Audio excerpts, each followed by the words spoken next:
ګراسي ګراوند ته زه تلم ما نه یې تپوس وکړو د جلسې باره کې تو ما یې دا جلسه چې ده اوس چې کوم حالات دوی ته ما یو خبره وکړه چې زه دعوې سره وایم انشاءالله چې دا کم جلسه چې په 13 تاریخ باندې کوو انشاءالله دا به د ملکنډ ډویژن تاریخ جوړېږي انشاءالله او دا به موږ ښیو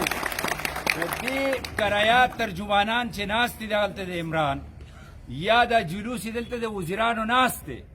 دا به فیصله کونی یا بله ورځ ده دلته کړله موږ ځکه دلته راوړله چې موږ د پاکستان ته وښیو چې دا سلیکټډ خلک ټول د ده سر دی او سره د حکومت مشینریم ده خو عوام د چا سر دي هغه زموږ سره دي او د ځان سره دي او د ځان سره ولې دي څنګه چې دو خبره وکړه نن چې ته ماښام کور ته ځې تا ته دکان کې اوړه په څو میلاویږي تا ته چینی په څو میلاویږي تا د بجلی بل څومره دی تا ته پیاز ټماټر په څو میلاویږي ستا د بچی فیس څومره دی دا هر څه د خلکو مخې ته دي دا هر څه د خلکو مخې ته دي نو دا د ځان دپاره ورته دي زموږ دپاره نه ځان دپاره څنګه یو خبره وکړه د ټرمپ والا دا بل ورځې په دې هلپورۍ کې ما تقریر کړو کله چې الیکشن و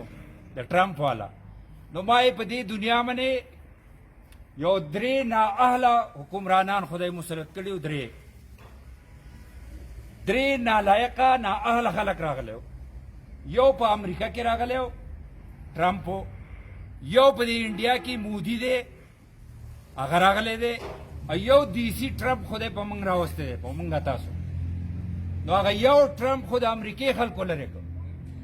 دا ټرمپ چې دی نو بله ورځ ما یو اعلان کړی چې انشاءالله په جنورۍ کې به د علت نسو ستاسو نه لرې کوو انشاءالله دلته به حالات بدلېږي انشاءالله اوس چې کوم دا چیلنج موږ اخیستی دی